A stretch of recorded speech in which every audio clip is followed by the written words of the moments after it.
Olá, peregrinos. Hoje a passagem está lá em João 4:23. Vamos tirar algumas lições ali sobre aquela passagem que Jesus fala com a mulher samaritana, né? Então diz assim: no entanto, está chegando a hora, e de fato já chegou, em que os verdadeiros adoradores adorarão o Pai em espírito e em verdade. São esses os adoradores que o Pai procura. Olha só que interessante essa passagem aqui. Jesus Cristo parou à beira do poço, a caminho de Samaria, né? E a mulher samaritana, ela veio retirar uma água lá e, naquela época não era nem correto, pro costume da época, o homem conversar com uma mulher sozinha assim. Então Jesus já começa quebrando paradigmas nesse sentido, né? Aí veja como o cristianismo não é machista, como muitos pregam por aí. Né? Embora muitos cristãos entendam de maneira errada o evangelho e queiram impor, né, pressão sobre as suas mulheres, né, porque não entendem, na verdade, como é que funciona o evangelho. Né? Mas, enfim, vamos para a passagem aqui. Só que tem bastante lição desde o começo, né? Desde que Jesus quebra o paradigma e conversa com essa mulher. E Jesus ministra na vida daquela mulher, ele fala no coração dela e praticamente retira ela do pátio da religiosidade. Porque a mulher estava em dúvida. Quando ela identifica ali que Jesus é o Messias, porque Jesus se revela para ela, e ela identifica que Jesus é o Messias, embora ela fosse em Samaria, não fosse de Jerusalém, e existia uma grande rivalidade entre os judeus da Samaria e os judeus de Jerusalém, porque os de Samaria acabaram casando com outros povos, né? E Jerusalém se manteve entre eles, assim vamos dizer. E aí Jesus ensina que não é nem em Samaria nem em Jerusalém que ocorre a verdadeira adoração, e sim em todo o lugar onde Deus é adorado em espírito e em verdade. Que a adoração a Deus, ela não é um dogma, estilo ou ritmo, mas sim uma cultura de vida.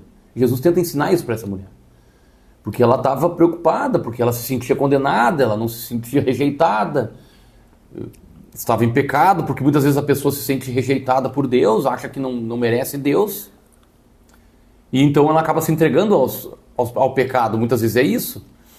Quando a pessoa entende que o Senhor a ama, que Deus a ama incondicionalmente, e que ela tem solução, porque o Senhor tem poder para perdoar qualquer pecado, e nenhum de nós é merecedor, para falar a verdade. Nenhum de nós é merecedor.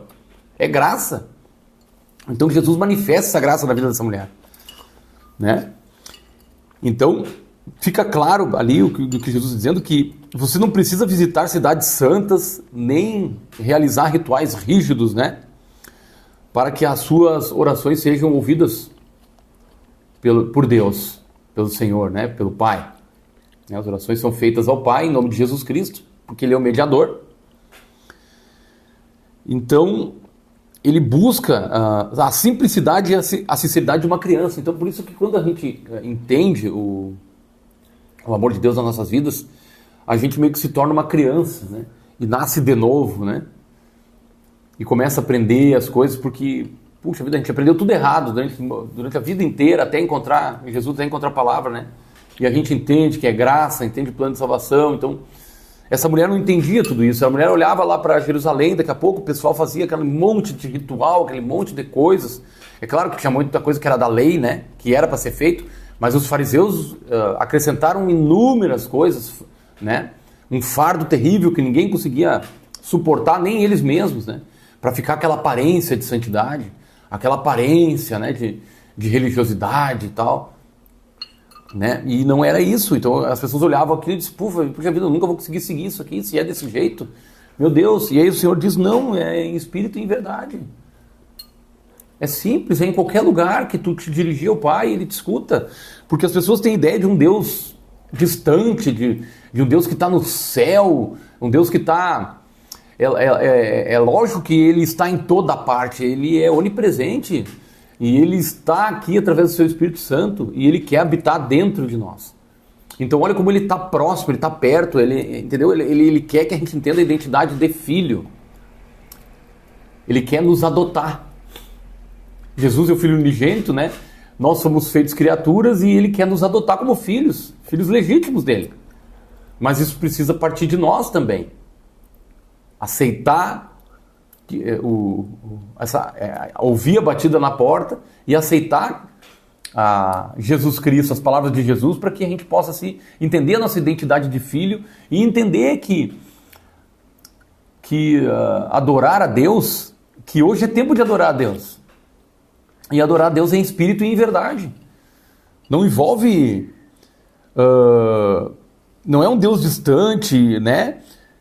Ou uma estátua de gesso, nada disso, entendeu? Essas coisas não fazem muito sentido se tu for usar a tua fé racional, né? Então o espírito de verdade é isso, tu não precisa de amuleto, tu não precisa de bengalas, de subterfúgios, tu adora a Deus no teu quarto, na tua sala, tu adora a Deus durante o dia, tu adora a Deus embaixo de uma árvore, tu adora a Deus, tu se reúne com os irmãos para adorar a Deus em qualquer lugar. É lógico que as pessoas usam muito essa palavra aqui para dizer que não precisa mais congregar. Só que é um mandamento que está nas cartas lá do Novo Testamento, que a gente não deve deixar de congregar, quanto mais que vedes que é chegada a hora. Quanto mais perto da consumação das coisas, mais a gente tem que aprimorar. Quanto mais a gente avança na fé, mais a gente tem que avançar na congregação e na comunhão com os irmãos, porque faz parte do nosso crescimento espiritual conviver com as pessoas, porque a gente tem que se amoldar. Nossos defeitos começam a aparecer quando a gente convive com as pessoas. E aí é possível tratar. Porque se a gente ficar sozinho, enclausurado dentro de casa, eu escondo os meus defeitos de todo mundo, acho que Deus não está vendo e não me permito tratar. Mas na congregação, esses defeitos aparecem.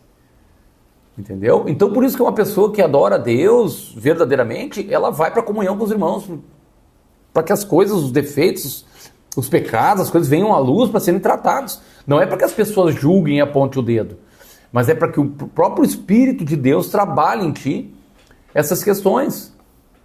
Então não podemos usar essa passagem aqui como subterfúgio para fugir de congregar, da comunhão, porque nós precisamos participar da ceia, é mandamento do Senhor fazer isso em memória dele. Né? Então, e a ceia é feita com os irmãos em Cristo Jesus, então as pessoas que compartilham a mesma fé, que estão na mesma visão.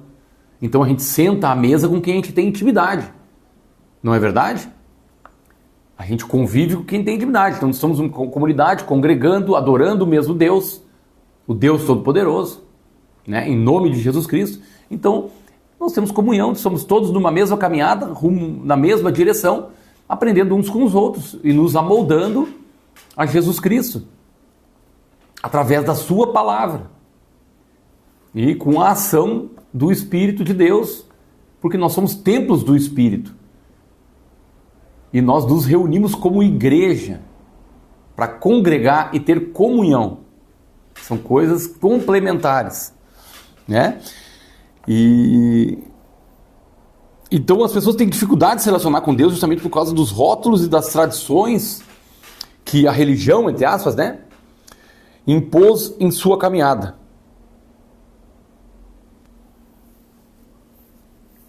São muitas regras, né, que o homem coloca às vezes e isso impede as pessoas de chegarem até Deus. É tão simples. O primeiro passo as pessoas podem fazer em casa é ir no seu quarto, em secreto, né, fazer uma oração em nome de Jesus Cristo e pedir para o Senhor vir em socorro. É lógico, tem pessoas que não querem saber disso, que até sabem que estão erradas e não querem, até sabem que isso aqui é a verdade, mas não querem. Respeitamos, não tem problema. O Evangelho está sendo pregado para toda criatura, aqueles que crerem. Esses são os que interessam para Deus. Mas Deus ama a todos. A graça está disponível para todos. Todos. Deus ama a todos, mas Ele não ama tudo. Você vem do jeito que tu tá, mas tu não fica da mesma forma. Deus não se amolda a você. Você vem e se amolda a Deus. Ou então você sai. A palavra nunca volta vazia. Ela é para salvação ou para condenação. Não existe muro. O muro é do lado de lá. É uma decisão, seja frio ou seja quente. Aquele que é morno, Jesus, lá em Apocalipse, fala que ele vomitará. Seja o seu falar sim, sim, não, não, quero ou não quero. Um pé na igreja, outro no mundo. Isso eu sei muito bem, vivi muito tempo assim, não dá certo. É maldição, é pior do que ficar só no mundo. O problema é que tu pode ter tudo no mundo, num curto período de tempo, que é essa vida, né? E depois passar uma eternidade aí, sabe lá onde, né? A segurança está em Jesus. Nós sabemos aonde, né? As pessoas que rejeitam Jesus Cristo vão passar a eternidade. Eu não quero aqui eu estou falando para muitas pessoas, né? Quando a gente está na igreja, a gente fala para as pessoas que querem ouvir. Eu não quero aqui chocar ninguém. As pessoas têm que entender certas realidades espirituais. Mas uma coisa eu lhe garanto. Aquele que aceita e segue Jesus Cristo vai passar a eternidade com Ele. E se você quer passar a eternidade com Jesus Cristo e com as pessoas que vão estar com Ele, é natural que você queira estar com essas pessoas hoje, em comunhão. Faz sentido? Não faz sentido? Como que você quer passar a eternidade com essas pessoas se não quer conviver com elas hoje? Entende? E todo mundo é falho, todo mundo é pecador. Todo mundo no mesmo caminho, na mesma direção, rumo ao alvo que é Cristo, Ele é perfeito. Quando a palavra diz sedes perfeitos porque eu sou perfeito, sedes é uma intenção de alvo. Vai em rumo à perfeição. Ninguém é perfeito a não ser Jesus Cristo. Então existe muito ensinamento nessa passagem aqui. O Senhor quebra muitas barreiras, inclusive a questão de que o cristão é machista. Jesus foi falar com a mulher sozinho no poço, né? Quando os discípulos, inclusive, voltaram e viram ele conversando com a mulher, os discípulos que estavam acostumados com a lei, com aquela lei, né? Ficaram meio chocados com aquilo, porque aquilo ali não era normal. O Senhor, o que tu está fazendo conversando com essa mulher? O que vão pensar? Ai, meu Deus! Não, Senhor, não, para aí. Sai com essa hipocrisia aí, entendeu? Vocês rejeitam lá aquele povo lá, ó, mas eu amo aquele povo também. Aquele povo lá pode me adorar lá onde eles estão. Não é só em Jerusalém, não é só dentro do templo. Nós podemos adorar a Deus com a nossa vida, oferecer oferta para Deus através do nosso trabalho, da nossa vida, nosso tempo. É isso que Deus busca em nós. Receba e viva uma vida de adoração. É bom, gente. Adorar a Deus não é porque Ele precisa de adoração. Ele não precisa, Deus não precisa de nada. A palavra nos instrui a adorar e louvar a Deus, coisas que a ciência hoje nos explica, a psicologia nos explica. É porque é bom para nós. A música que a gente canta, as coisas que a gente profere, interferem na nossa mente e no nosso corpo. Você sabia disso? Então as melhores canções são louvores. Louvores a Deus de adoração. Cantar coisas boas, positivas, abençoadas. Isso vai trazer coisas boas para a tua vida. Isso a ciência comprova depois de muito tempo, que a oração, ela desenvolve o lóbulo pré-frontal. A adoração desenvolve o lóbulo pré-frontal, que equilibra o cérebro com o sistema dopaminérgico, que é o mundo trabalha o sistema dopaminérgico. É tudo para agora, para já, prazer imediato, né? Redes sociais, o dedinho que passa, é 30 segundos, ninguém consegue se concentrar mais. Se eu gravar um vídeo aqui mais de 15 minutos, é difícil alguém olhar. Não é verdade? Então é isso, meus amados, que a gente possa ter que a gente possa aceitar o perdão, né? Aceitar a misericórdia de Deus nas nossas vidas e viver uma vida de adoração, porque isso é bom para nós. E que a gente possa, então, entender essa palavra, entender o amor de Jesus Cristo nas nossas vidas, porque a gente não é merecedor, isso é graça. Não é porque a gente não merece nada. Eu merecia a cruz, mas daí o Senhor foi lá e morreu por mim. Jesus morreu por mim, mas eu merecia aquela cruz. Era eu que era para estar lá.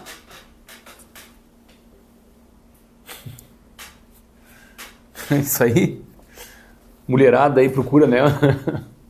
Né? Passa a vida inteira procurando um homem que morra por ela, né? Tá aí, o cara morreu, Senhor Jesus, né? Me desculpa pelo cara, né? Não, só uma maneira de falar. Senhor Jesus, né?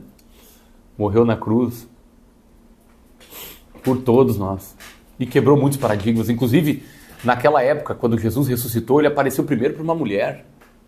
Quando na época o testemunho de uma mulher não tinha valor. Você sabia disso? Jesus ressuscitou, apareceu primeiro para uma mulher. A mulher foi dar testemunho.